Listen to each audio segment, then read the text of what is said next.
ચાણસ્મા વિધાનસભા મત વિસ્તારમાં આવતા ચાણસ્મા, હારીજ, સમી અને શંખેશ્વર તાલુકાના સર્વે ખેડૂતોને રૂપેણ નદીમાં પાણી છોડાવવા માટે વારંવાર આપણી સરકારમાં તથા નર્મદા નિગમના અધિકારીઓને લેખિત તથા મૌખિક વારંવાર રજૂઆતો કરવા છતાં આજ દિન સુધી રૂપેણ નદીમાં પાણી નહીં છોડાતા રૂપેણ નદી કાંઠે આવતા તારાનગર, રાજપુરા, કુંવર, મરદાનગંજ, બોલેર, જહુપુરા, શંખેશ્વર, રતનપુરા, ધનોરા, મકોડી, પાડલા જેવા અનેક ગામોને ખેતીના રવિ પાકોમાં પાણી માટે જ રૂપેણના ભરોસે વિવિધ પાકોનું વાવેતર કરી અને પાણી નહીં છોડાતા ખેડૂતોને મોટા પાયે નુકસાન થઈ જવાની ભીતિ સેવી રહ્યા છે।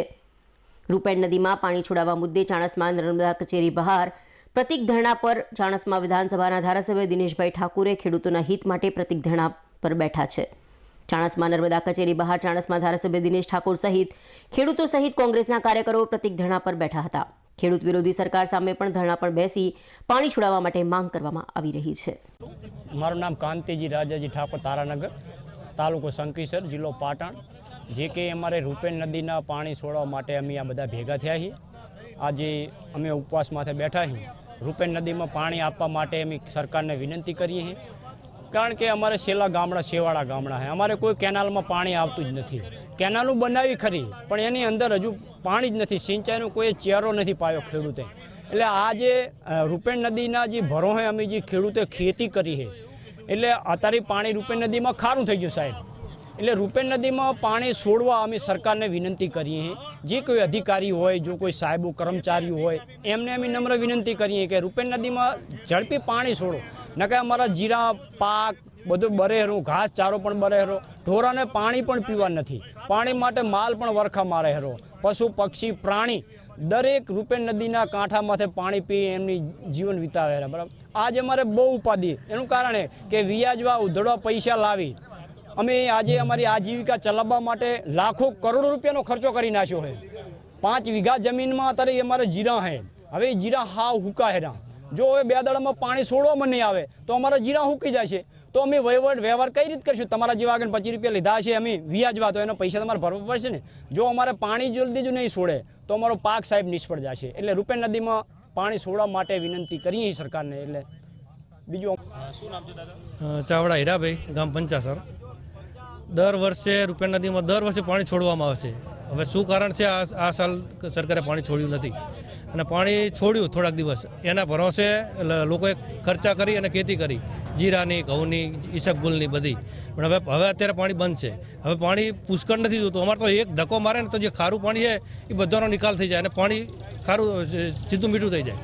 અને સરકાર મોટી મોટી વાતો કરે કે આવક ડબલ કરશે, ડબલ નહીં, આને તો અડધી નહીં થાય, અડધી નહીં થાય। એટલે આ જો જે વ્યાજે પૈસા લાવ્યા છે, વ્યાજે પૈસા વેસ્ટ નહીં ભરી શકે, ના ભરી શકે એટલે માણસ આપઘાત કરવા પ્રેરાય।